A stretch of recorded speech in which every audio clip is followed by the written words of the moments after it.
Pakistan peoples party में PTI group बन गया, बड़ा मौसर ग्रुप है। इसको आपने बड़ा तगड़ा ग्रुप भी कह दिया और बहुत आप इसको हाइप दे रहे हैं। ये लोग कभी भी पीपल्स पार्टी के कोई तर्जमान नहीं रहे। कौन?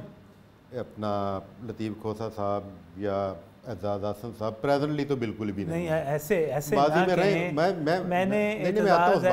मैंने जरदारी साहब को सर गवर्नर रहे हैं, हर ऑफिस पीपल्स पार्टी इन्हें दिया है, अटॉर्नी जनरल ऑफिस दिया है, गवर्नरशिप इन्हें दी है। मैंने एतजाज हसन साहब को गढ़ी खुदा बख्श में आसिफ जरदारी साहब की तकरीर के बाद तकरीर करते हुए देखा। वो वक्त था कभी द मोमेंट, तभी वो ऐसी बातें करते थे। सर एट प्रेजेंट जो है वो पीपल्स पार्टी के तर्जमान नहीं हैं कि उनके मौक़ों को इतनी ज़्यादा वो अहमियत दी जाए मुझे कि ये पीपल्स पार्टी का कतई कोई मौक़िफ़ नहीं है। आपने राना साहब आपने एक प्रेस कॉन्फ्रेंस की एतजाज हसन साहब के खिलाफ की थी, बिल्कुल की।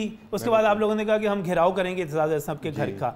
आप लोगों ने घेराव नहीं किया। चलें ये माजी की बात हो गई, करंटली आ जाएं। अगर लतीफ़ खोसा साहब को पार्टी से हटाया जा सकता है ओहदे से और ये कहा जा सकता है वो पार्टी का हिस्सा नहीं है अब, तो फिर एतजाज एहसन साहब के बारे में तो अभी तक कोई राय नहीं आई। लगता है नहीं कि कोई बड़ी सियानी सी गेम हो रही है? हमने लतीफ़ खोसा साहब के बारे में ये अनाउंस नहीं किया कि वो पार्टी का हिस्सा नहीं है।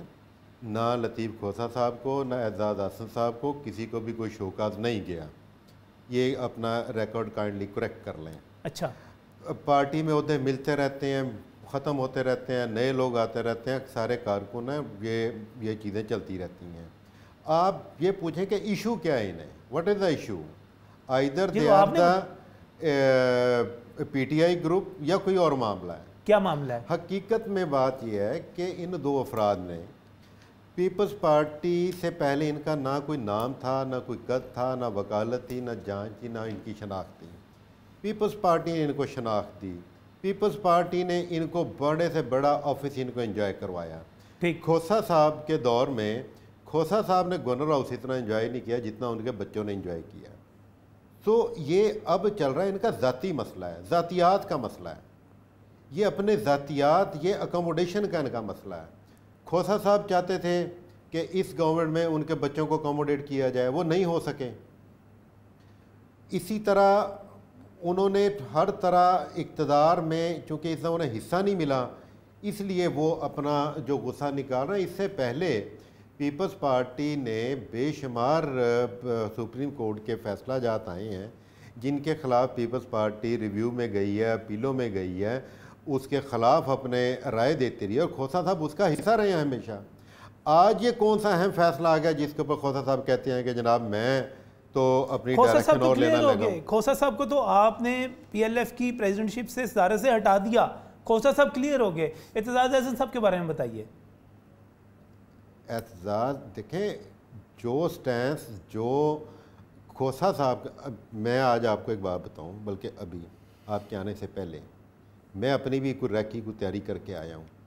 मैं आपको ऑन एयर ये कह रहा हूं जी कि पीटीआई वालों के आज से कुछ 4-5 माह पहले से खोसा साहब से राब्ते थे और खोसा साहब को वो पीटीआई में शामिल करने और उन्हें को अकोमोडेट करने में भी शायद उन्होंने कहा हो कि आपके बेटे को हम हमारी हुकूमत आई तो एडवोकेट जनरल बना देंगे, आपको दोबारा या आपके बेटे को या किसी को अटॉर्नी जनरल। ये सिर्फ अकोमोडेशन का, चमक का, फीसों का मसला है और दूसरा कोई मसला नहीं है कि खोसा साहब को अब आइन याद आ गया, कानून याद आ गया। वापस एतजाज साहब बड़े वोकल हैं सर, बड़े वोकल हैं, पीपल्स पार्टी की जुबान नहीं बोल रहे। बात ये है, एतजाज साहब उस्तादों में से हैं, सही उम्र में बड़े हैं, बहुत कुछ है।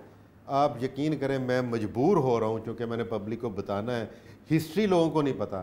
एतजाज साहब ने हमेशा पीपल्स पार्टी की कमर में इन्होंने छुरा घोंपा है। आज आपको मैं हिस्ट्री की बात बता रहा हूँ। ये 74 में इलेक्शन हारे, भुट्टो साहब ने डायरेक्ट इन्हें वहाँ से मिनिस्टर बनवाया, यहाँ से क्या कहते हैं वज़ीराबाद से एमपीए लड़वाया, समा साहब की सीट से डायरेक्ट मिनिस्टर बनवाया। 77 में जब लोगों ने इस्तीफ़े दिए, सबसे पहले एतजाज हसन था जिसने जाकर इस्तीफ़ा दिया।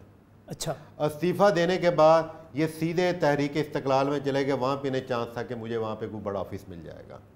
सर इन्होंने ये आपको अगर नजम साहब थोड़ी हिस्ट्री पीछे जाएं, थोड़ा सा आप थ्रैश आउट करवाएं अपने किस्से कह के, ये उस टाइम पे भी कहते थे कि मुझे ज़ियाउल हक प्राइम मिनिस्टर बनने की ऑफ़र कर रहा है।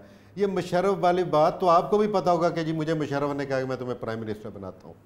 पार्टी ने इन्हें इज़्ज़त दी, पार्टी ने इन्हें इतना बड़ा प्लेटफार्म इन्हें प्रोवाइड किया। ये पाकिस्तान के किसी हलके से मुझे बताएं MP MNA बन सकते हैं अपना एजाज साहब? किसी हल्के से बन सकते हैं। ये नवाज शरीफ ने भी इनको काफ़ी अकोमोडेट किया है, इनको सपोर्ट की लाहौर के हल्के से इलेक्शन लड़ने के लिए। मुंह को लग गई है ना चीज़ें, इक़्तिदार मुंह को लग गया है, पैसा मुंह को लग गया है। ये खोसा साहब का भी यही मसला है और इनका एजाज आसम साहब का भी यही मसला है। एजाज आसम साहब तो जनरल बाजवा साहब को भी आंखें मारते रहे हैं कि मैनू बना से मैं सेट कर देता हूँ, क्या कहते हैं, सारा सिस्टम।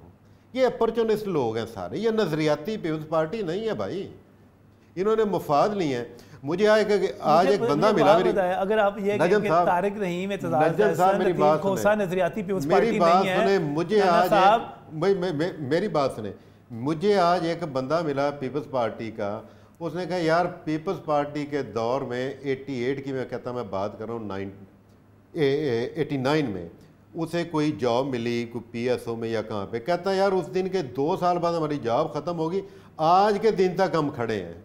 इन लोगों को इनका कोई किरदार होना चाहिए, इनका कोई म्यार होना चाहिए। इन्होंने पाकिस्तान के सबसे बड़े ऑफिस इंजॉय किए और उसके बाद ये फिर पार्टी के खिलाफ आके खड़े।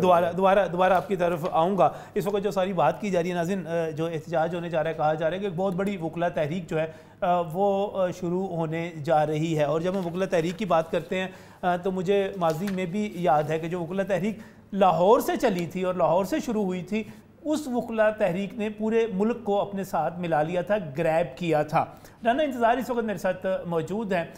मैं हरगिज़ ये नहीं कहूँगा कि हमने इनको यहाँ पर भी पाकिस्तान तहरीक इंसाफ का मौक़िफ़ देने के लिए, हमायत के लिए या मुखालफत के लिए बुलाया, लेकिन ये लाहौर के बार के हम एशिया की सबसे बड़ी बार कहते हैं उसके मुंतखब सदर हैं और इस वक्त यहाँ पर बैठे हुए हैं।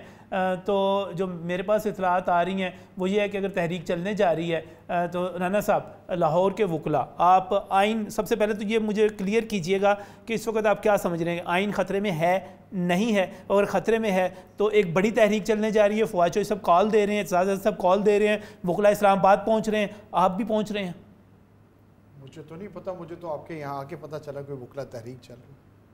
आपको वकला तहरीक का हमारी कोई नॉलेज में नहीं है, ना हम कोई ऐसी तहरीक चला रहे हैं, ना हम किसी पार्टी की भी टीम है। मैं आपको बड़ा क्लियर बात कह रहा हूँ इस पर।